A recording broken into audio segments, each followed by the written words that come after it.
दोस्तों नमस्कार, मैं नारायण सिंह बिष्ट, असम राइफल पूर्व सैनिक। आज आप लोगों के सामने जो वीडियो लेके आया हूँ उससे आप समझ सकते हैं कि अंग्रेज़ों ने फूट डालो और राज करो वाली नीति या गुरु मंत्र जो अपनाया था वो सिर्फ भारत देश में ही नहीं अपनाया था, वो विदेशों में भी अपनाया था। मैं अंग्रेज़ों वाली ये कहानी इसलिए दोहरा रहा हूँ क्योंकि अगस्त का महीना है, ये पवित्र महीना हमारे लिए 15 अगस्त जो हमारा स्वतंत्रता का प्रतीक है, इसलिए अंग्रेज़ों के काले कारनामे, जो काले चिट्ठे मैं इस वीडियो के द्वारा आप लोगों के सामने रख रहा हूँ। इसलिए आपसे अनुरोध करता हूँ कि मेरे इस चैनल के इस वीडियो को अधिक से अधिक लोगों को शेयर कीजिए ताकि लोगों को मालूम चले भारतवासियों ने कितने दुख और कष्ट सहे हुए हैं। तो मैं बता रहा था कि अंग्रेज़ों ने फूट डालो और राज करो वाली जो नीति अपनाई थी वो सिर्फ देश के अंदर ही नहीं, देश के बाहर भी ये नीति अपनाई थी ताकि वो अपना वर्चस्व बनाए रखें। भारत के तत्कालीन वायसराय लॉर्ड कर्जन द्वारा बंगाल के विभाजन की घोषणा की तरह उन्होंने भारतीय सेना में शामिल नेपाल के गोरखा यूनिट के साथ भी इसी प्रकार का रुख अपनाया था।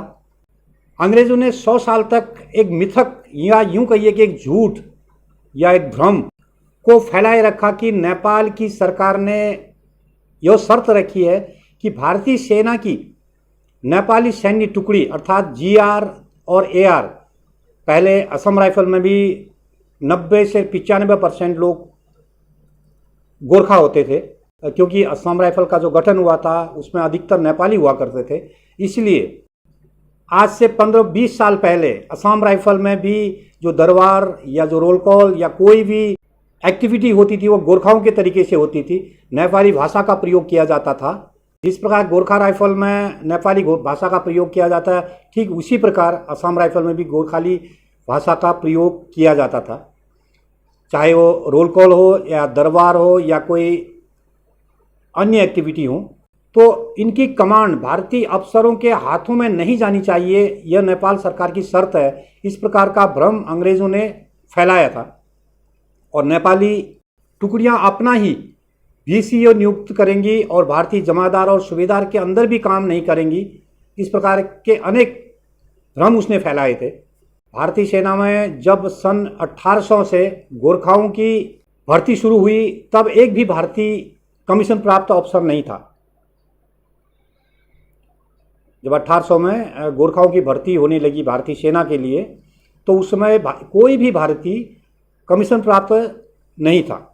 इसलिए अंग्रेजों द्वारा इस कथित भ्रम के बल पर ब्रिटिश इंडिया के विदेश एवं राजनीतिक विभाग ने इस बात की सिफारिश कर दी कि सेना के नियमित अफसरों अर्थात अंग्रेज अफसरों को ही गोरखा टुकड़ियों की कमांड दी जाएगी। अंग्रेज़ों का मुख्य उद्देश्य था गोरखा टुकड़ियां रहें भारतीय सेना की तरह, भारतीय सेना में शामिल रहें और काम करें अंग्रेज अफसरों के नेतृत्व में अंग्रेज़ों के लिए। ठीक उसी प्रकार जिस प्रकार की आज असम राइफल का दोहरीकरण हो रहा है, असम राइफल को रखा गया है गृह मंत्रालय के अंदर, लेकिन भारतीय सैन्य अधिकारियों के नेतृत्व में असम राइफल काम करती है सेना के लिए, सेना की तर्ज पर। अंग्रेज़ों ने भी ऐसा ही किया क्योंकि सन 1920 के बाद सेना का भारतीयकरण होना निश्चित हो गया था। इसलिए अंग्रेज़ ये चाहते थे कि सेना का भारतीयकरण होने के बाद भी गोरखा राइफल या GR की जितनी भी टुकड़ियां हैं वो उनके अंडर कमांड रहे, उनमें उनके अधिकारी रहे जो कि अंग्रेज़ों के लिए काम करें। और अंग्रेज़ इसी बात का लाभ उठा रहे थे और गोरखा पलटनों को या गोरखा टुकड़ियों को जो भी था वो भारतीय अफसरों से दूर रख रहे थे। इस मिथक सत्य का पर्दाफाश तब हुआ 1947 में स्वतंत्र भारत ने नेपाल के साथ संधि पर फिर से समझौता किया। नेपाल ने इस बात से साफ इनकार कर दिया कि उन्होंने कभी इस प्रकार की कोई शर्त रखी ही नहीं थी। वास्तव में सेना में कोई भी सेना हो, चाहे वो इंडिया की हो, चाहे नेपाल की हो, चाहे किसी भी देश की हो, ये संभव है भी नहीं। तो अंग्रेजों ने इस मिथक सत्य का अंग्रेजों ने इस प्रकार के झूठ को फैला के अपना राजनीतिक लाभ उठाने का जो कृत्य किया था वो बड़ा निंदनीय था, जिससे भारत देश को बड़ा नुकसान हुआ था।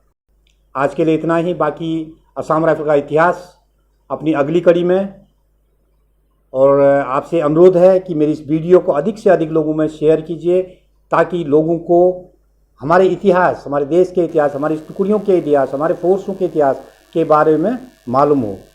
जय हिंद, नमस्ते, धन्यवाद।